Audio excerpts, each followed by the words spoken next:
Okay, I'm gonna need more lighting before I start this, so let's get a light. There we go. Okay, so this is gonna be a bit of a weird, different video because I'm actually going outside and touching grass for the first time in my life. So I'm going to Iceland tomorrow. So I'm bringing the main camera itself, the Sony ZV-1, which is currently recording right now with the Deity D4 Mini on top as a microphone. I have no idea how that's going to sound, hopefully okay. Okay, punching out a little bit, I'll show you the rest of the stuff that I'm bringing with me. So apart from the main camera, we also have this, which is the Fujifilm Mini 11. An instant camera that I bring with me basically everywhere I go because it's just point and shoot, it's pretty simple. Because there'll be some things involving water, we also have the GoPro Hero 7, which isn't really the most ideal choice of camera these days, but it still holds up completely fine and shoots what I need to without dying in water. We also have the light sources that I'm using, and I probably won't be bringing them around with me because natural light is usually enough, but we have got a small light block. My own phone, but I probably won't be using that to record, and my kit bag to bring everything with me in. Did you probably need to know all that? No, but it's going to be a nightmare to take through airport security, so I thought I might as well say. Anyway, I think that's enough time explaining all the random stuff that I'm bringing with me. Let's get on the plane.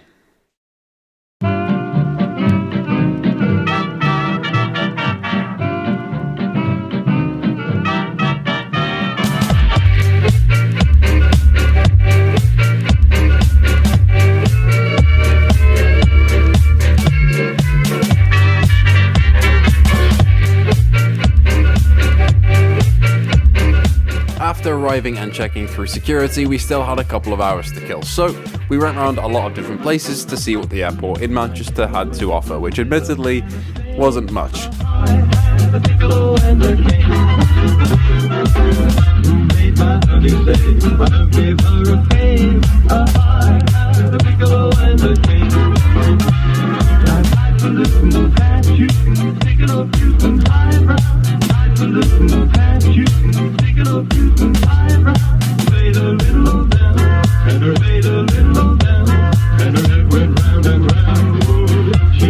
So after getting food, shopping, and losing money at the arcade, we finally got on the flight ready for Iceland.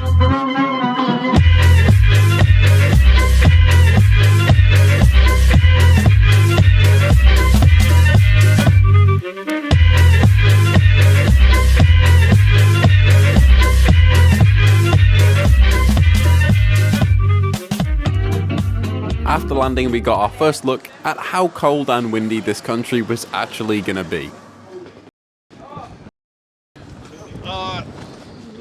Oh yeah, no. Okay.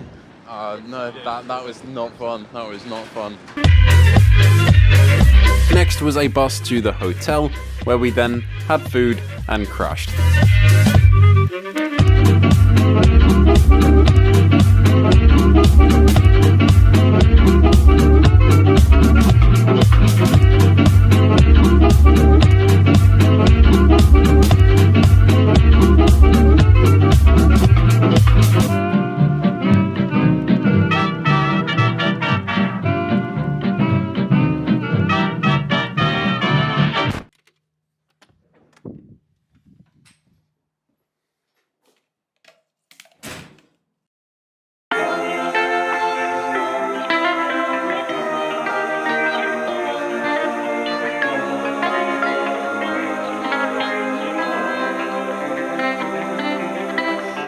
Day 2 started with what days usually start with, which is breakfast, and then figuring out what we could do, because today we had no planned tours or anything to do. So the city was pretty much ours to go and see.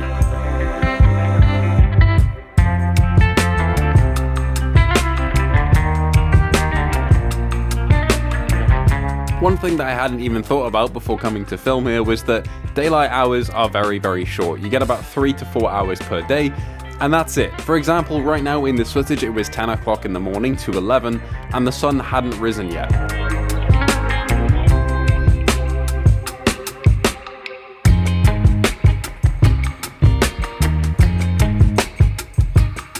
We then visited one of Iceland's most famous museums that I can't show you anything from, but what I can show you is our reactions. How are you feeling about this? Shocked.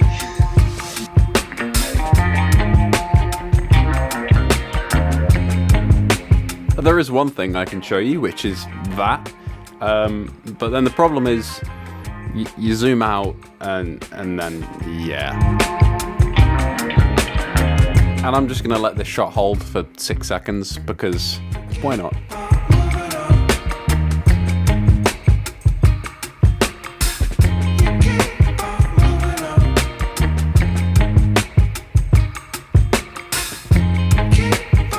After that ordeal was over, we went to see one of Reykjavik's main attractions, which is this, Subaru.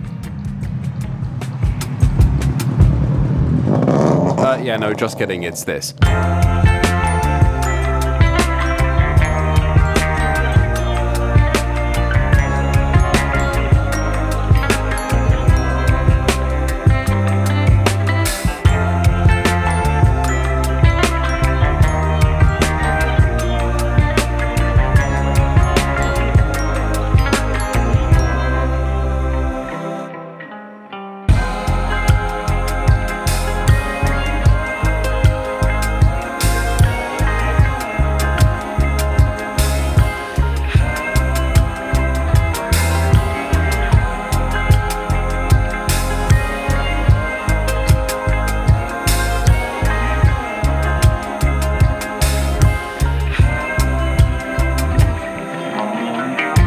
Next, we were off to the coast for some reason to look at the sea. I'm not sure why, the sea is kind of the same everywhere you go, but the mountains behind it were very, very cool. Problem was, it was abysmally cold. And then there was this thing. I don't know what this thing is, but it made for a cool shot, so...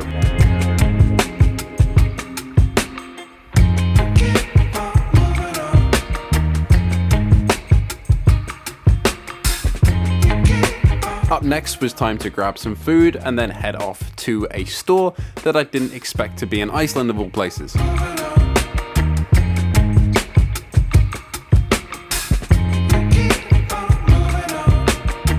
And this was a comics and manga store that I was very happy to visit, but I didn't expect there to be not one, but two of these. That then cued another scenic walk back to the hotel, acting our age for a bit, getting some food, and after we had some food, it started to snow. And while this was great at the time, we didn't realise what problems the snow itself would cause.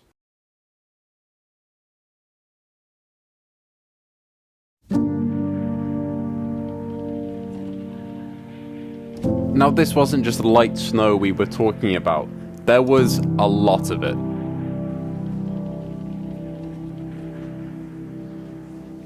Cars were stuck in the streets, there was snow and ice everywhere, and after getting some food, we went to go check on our buses that were going to take us to our tours for the day.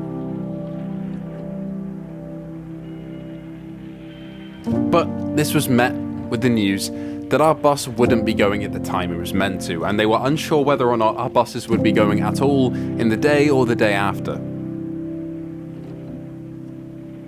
So we waited. And we waited. And we waited.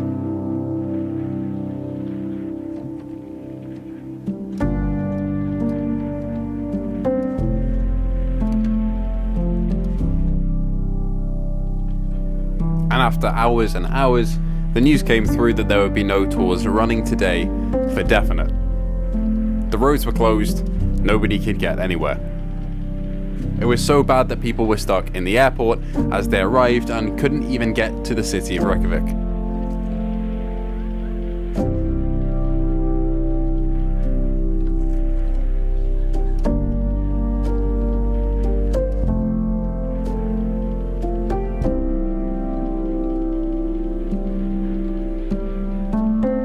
So we called it a day and went to get some food.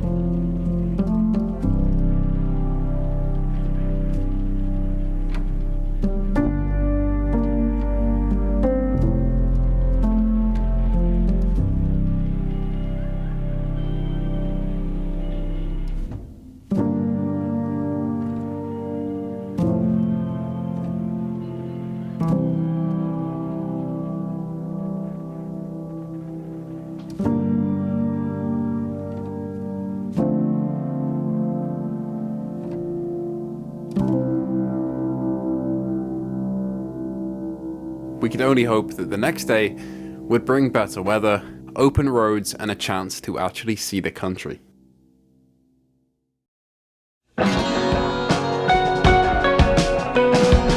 Lucky for us, tours were on, and we boarded a bus with the biggest wheels I had ever seen.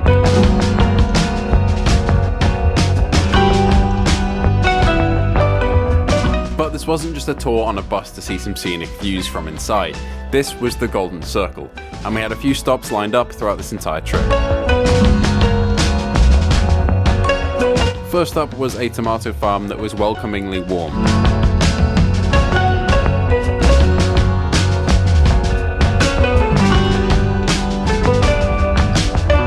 And a visit to its Icelandic horses.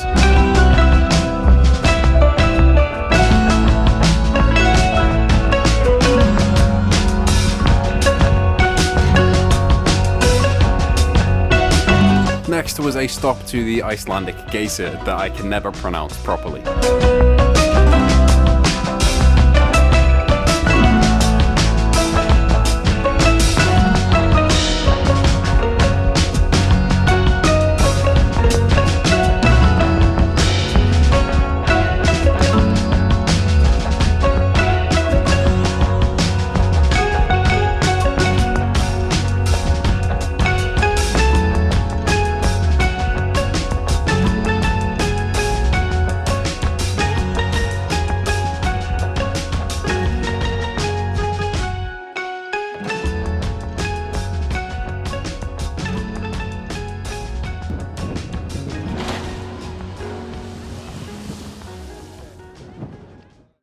After getting some food at the local restaurant, it was time to shift our focus to somewhere a little grander.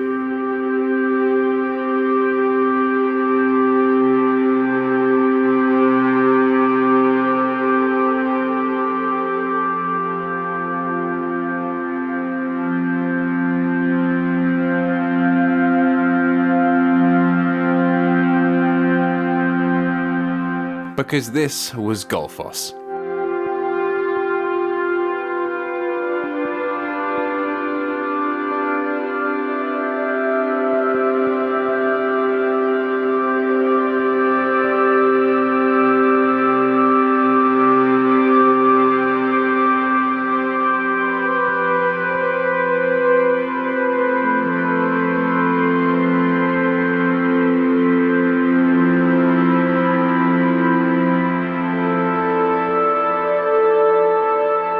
We had gone through minus 18-degree weather, but it was worth it.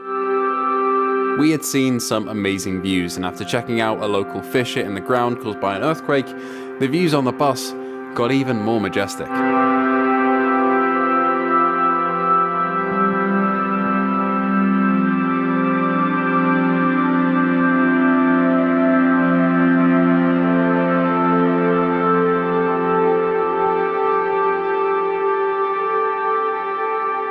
But the best view by far was yet to come, because later that same night, one of our tours showed us something incredible.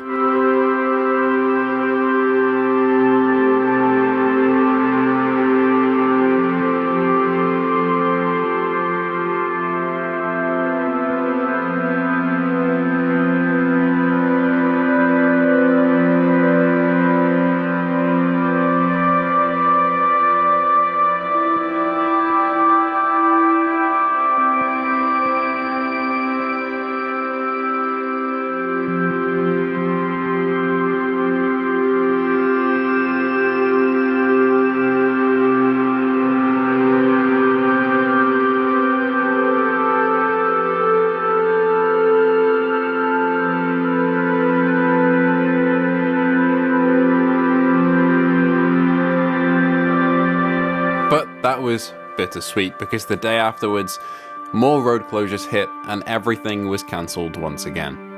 It wasn't too bad in the city where it was sheltered, but in other parts of nearby Reykjavik, the site looked like this.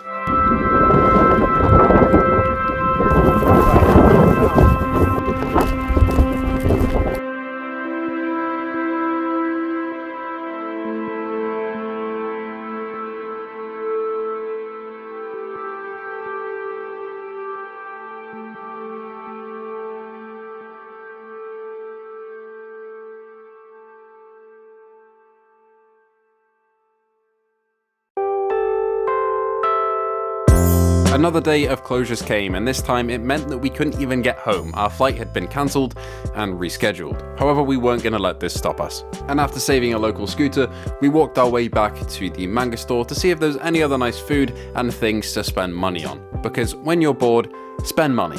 Every time. It's a good idea, do it.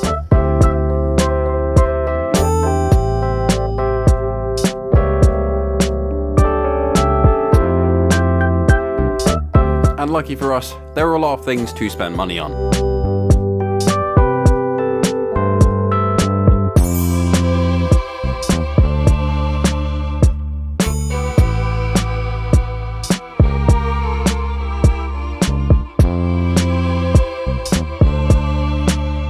And after lunch and playing card games for the next couple of hours, we decided it would be a good idea to go get some more food for tea.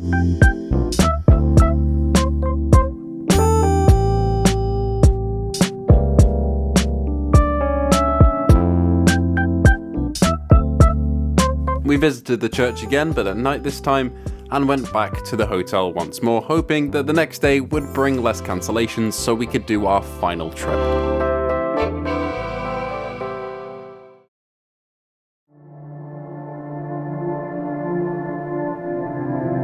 And luckily, it was on, and this one I had a feeling was going to be pretty special.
And finally, airports were open again.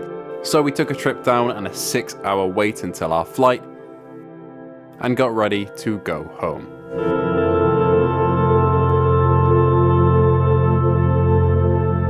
But this country wasn't quite done with giving us views just yet.